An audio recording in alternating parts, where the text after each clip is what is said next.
Good evening. Britain's towns are not dumping grounds for illegal immigrants. They are not playgrounds for foreign perverts to sexually abuse women and girls. They are not fresh meat for jihadi lunatics with knives to go on a rampage.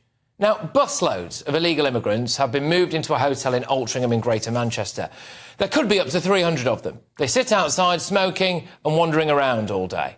They are a risk, as one local lady says. 100 guys from a country which we know did not value women. Yeah. I'm sorry, but that's the hard... No, I'm sorry.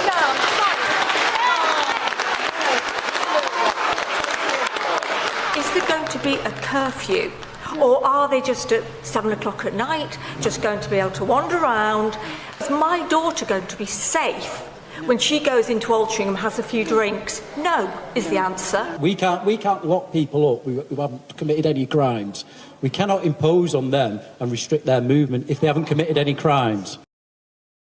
Right. But it's not just that, is it? What about the local schoolgirls? I just find it frankly unbelievable. There's a lollipop man on the doorstep because that's how close the primary is. There are 2 all-girls schools within 10-minute walk. They have to go past an at-risk area. Have they broken into the country illegally and claimed asylum? Oh, yeah, and PC Plod just stands up and says, don't worry, everything will be fine.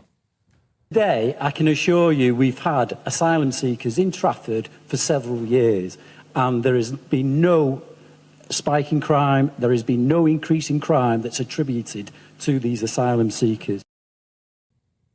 One girl raped is one too many. What he said is rubbish. The latest figures show almost all Channel migrants destroy their passports or do not have one on arrival to the UK. So we have no idea who they are. The Home Office and Ministry of Justice refused our Freedom of Information request to find out how many asylum seekers are guilty of violent and sexual crimes. We even offered to pay for the manpower it would take them to collect that data, and they refused to let us do that. There are loads of examples of illegal immigrants raping and abusing women and girls. Here's one. Rahmat Kwalanda raped a vulnerable woman and then sexually assaulted a teenager on a bus. Not far away from there, by the way. It was in Lancashire. Syrian brothers Omar and Mohammed Badreddin were jailed in March this year for multiple counts of rape, including that of a 13-year-old girl. Eritrean Philmon Tekle, who's 29, raped a woman in Leeds in 2018. He was jailed for more than 6 years. I could go on for a very long time. And then you've got the pressures on public services on top of all of this. I mean, dentists, GPs, as one lady points out. There were concerns too about adding pressures on local GP services. And they come in the country and get what I want, to see a doctor. Well, I suppose the good thing for her is that we're being told that loads of these illegal immigrants are doctors and engineers. So presumably they can build more GP surgeries and then work in them. Just today, Greater Manchester Police wished everyone a very happy Christmas by telling us, oh, don't worry, we'll have armed police at Manchester's Christmas market. Why do we need armed police? Well, it's because of radical Islamists, isn't it? Now, I'm not saying at all that every single illegal migrant is an Islamist. I don't want to make that claim. But we have just had a bloke stab an old man to death outside a migrant hotel in Hartlepool because he was angry about the war in Gaza. So that is a thing that's happened, isn't it?